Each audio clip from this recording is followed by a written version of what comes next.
Once upon a time, in a village, there were two men who were unmarried and lonely. All the men in their village had found wives, but they could not, because there was a scarcity of women, and so there was no woman of marriageable age for them. They both went about their lives gloomy, praying that the gods would one day save them from the envy they felt for the married men and give them a wife. One day, one of the men, Aku, went to the forest to hunt for meat to sell and eat. He scouted the forest for a long time under the scorching sun and finally found an antelope that had strayed from its family. He aimed his gun and shot it, then carried it over his shoulder and began his journey back home. On his way home, he saw Ik, the great python. He was afraid and grabbed his gun to shoot it. But before he could shoot, Ik begged him to have mercy. It was then that he took a closer look at Ik and saw that the snake looked dried up, weak, and miserable. "Please, the sun is killing me. Carry me to the river so I may be cool," the great snake begged. At first, the man was skeptical, but he took another look at the python's state and resolved to help it. He carried the antelope on one shoulder and the snake on the other and took the snake to the river. When they got to the river, he threw the snake in. Then the snake brought out its head from the reeds and spoke. "Thank you very much for your kindness. The gods have heard your prayers for a wife, and the river goddess has decided to give you a gift. Throw your antelope into the river, and a portal will open. Put your hand into the portal and take the first thing you touch." The man did as Ik had told him, since everybody knew that the serpent was the messenger of both the earth and river goddesses.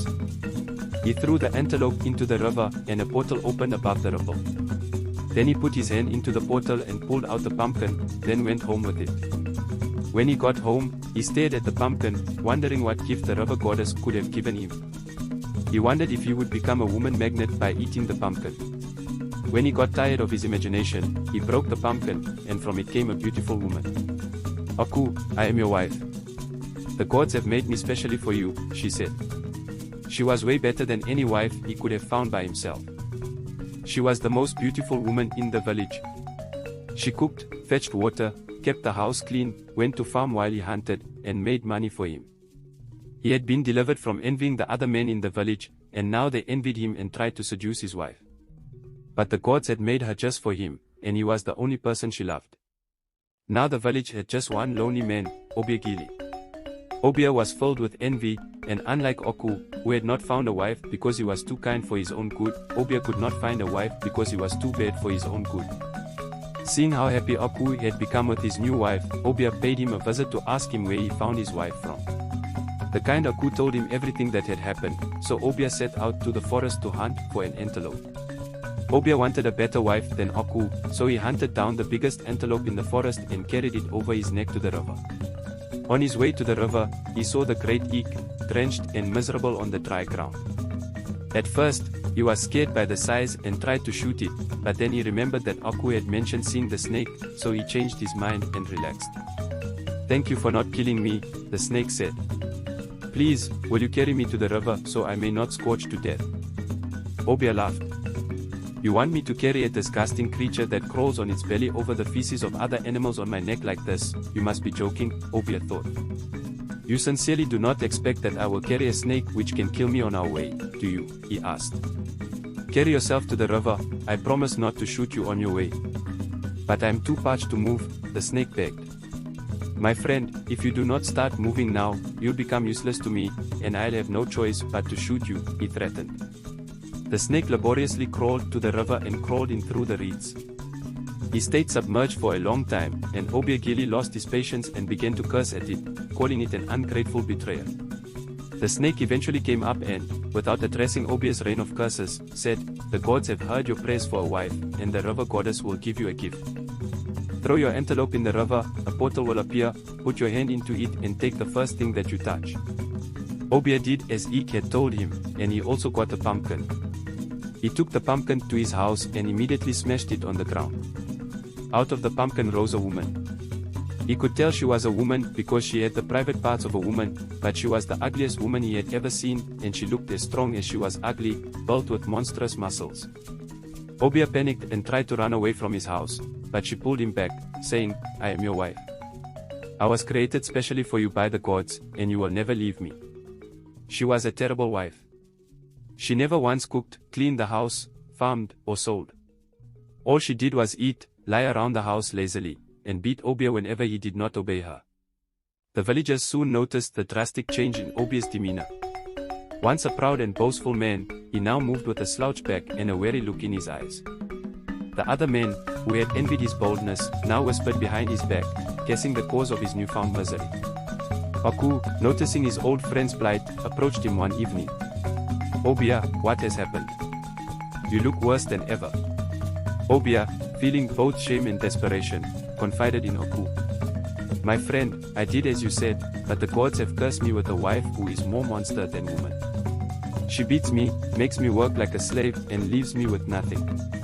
Aku was taken aback. "That is strange. The gods are just. Perhaps there is a lesson here. What exactly did you do differently from what I told you?" Obia thought hard, recounting every detail of his encounter with the great Eek. Aku listened intently, nodding occasionally. When Obia finished, Aku sighed deeply. "Obia, my friend, it seems your actions have brought this upon you. The gods watch our deeds and reward or punish us accordingly. You treated the great Eek with disdain and cruelty. The gods have given you a wife that reflects your own heart." Obia was silent, absorbing Aku's words. Deep down, he knew Aku was right. His own bitterness and envy had led him to treat Eek, the messenger of the gods, with contempt. "What can I do to change my fate?" Obia asked, his voice trembling. Aku thought for a moment. "The gods are merciful, but they require true repentance. Go back to the forest, find the great Eek, and beg for forgiveness. Show him kindness and perhaps the gods will hear your plea." With a heavy heart but a glimmer of hope, Obia set out for the forest the next morning. He wandered for hours, calling out for the great Eek, but there was no response. Just as he was about to give up, he saw the familiar gleam of scales in the underbrush. "Great Eek, I have come to ask for your forgiveness," Obia called out, his voice humble and sincere. The python emerged slowly, still wary. "You, who cursed and threatened me, now seek forgiveness." "Yes," Obia said, bowing his head. "I was blinded by envy and anger. I treated you unfairly, and I am suffering for it. Please, have mercy on me and ask the gods to grant me another chance." Eek studied Obia for a long time. Finally, he spoke. "The gods have watched you. If your repentance is true, they may yet show mercy. You must prove your sincerity through your actions. Serve others without expecting anything in return, and show kindness where you once showed cruelty." Obia nodded fervently. "I will do as you say, great Eek. Thank you for giving me this chance." From that day on, Obia worked tirelessly to redeem himself. He helped the elderly with their chores, shared his food with the hungry, and treated everyone with kindness and respect. The villagers were astonished at the change in him and gradually began to accept him. Months passed, and Obia continued his path of repentance. One evening, as he was returning home from helping a neighbor, he found the great Eek waiting for him at the edge of the village. "You have done well, Obia," Eek said. "The gods have seen your efforts and have decided to grant you a new gift. Go to the river once more and cast your net. The first thing you catch will be your true blessing." With renewed hope, Obia rushed to the river and did as Eek instructed. As he cast his net, a portal opened in the water. He reached in and pulled out a beautiful, radiant pumpkin. This time, he took it home with a heart full of gratitude and humility. When he gently broke the pumpkin open, a lovely woman emerged. She smiled at him and said, "Obia, I am your wife.